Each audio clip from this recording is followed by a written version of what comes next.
Shalom and welcome to 2 Minutes of Torah. This year is entitled Daf Yomi Yevamot Nun Amid Aleph. The Gemara has a discussion regarding Hashem's gift of years to a person. Will he ever increase the years of a person, or are they allotted a certain amount of years when one is born, and that is it?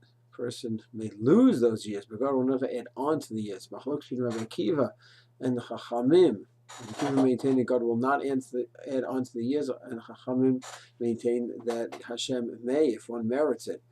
Interesting case is discussed by Chizkiyahu.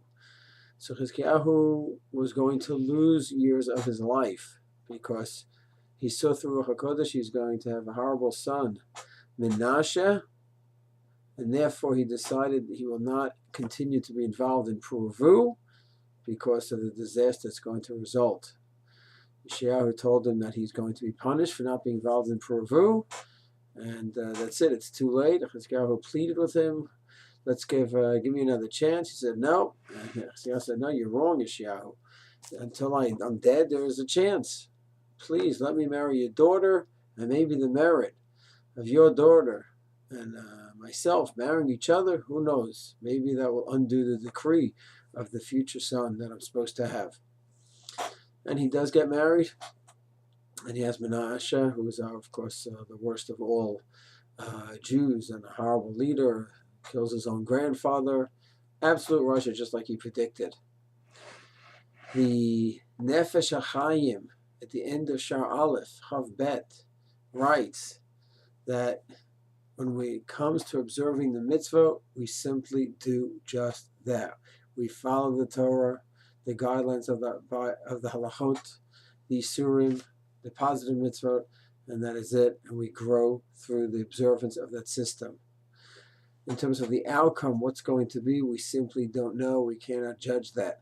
And here's Chizkiyahu that saw the worst, the most horrible effect of his mitzvah of Pru Urvu, and he thought it makes sense not to be involved. It was shev al taseh. Still, he was wrong and he was punished for even considering such an approach. We follow the halacha, and what results from that, that's God's issue. He will have to deal with it. That's not our problem. And I think there's some serious ramifications to this approach. For example, here in Israel, major question, does a Ben Torah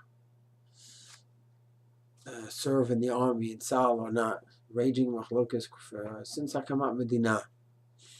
As the system was started 40 plus years ago, of Liechtenstein, of Amital, KBY, and since then the machlokes has not really quieted down. Even in Israel, the last year or so, it's one of the top issues in the country.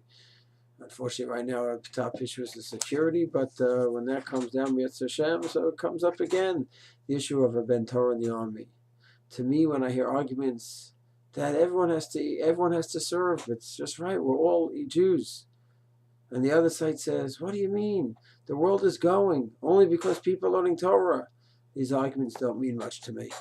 I need sources from the Gemara, from the Midrashim, Rishonim, Shulchan Aruch, Achronim, and any sources that we could glean. It's not a simple sugya, because we don't have Hilchos Malachim in the Shulchan Aruch, because we didn't have such a possibility for 2,000 years of a systematic army. So Baruch Hashem, we have the problem again. It's a wonderful challenge, but the sources have to come from the Gemara, the Rishonim, like any other area. What does the halacha state, and do our best to try to make sense of it in that manner, just to throw out emotional lines. A Jew has to be learning Torah, and that's how you defend the country. Or a Jew has to be in war, and that's how you defend the country like anyone else. Doesn't matter what he's learning now. That's not really halachically based arguments, and this should be the case with any issue that we have.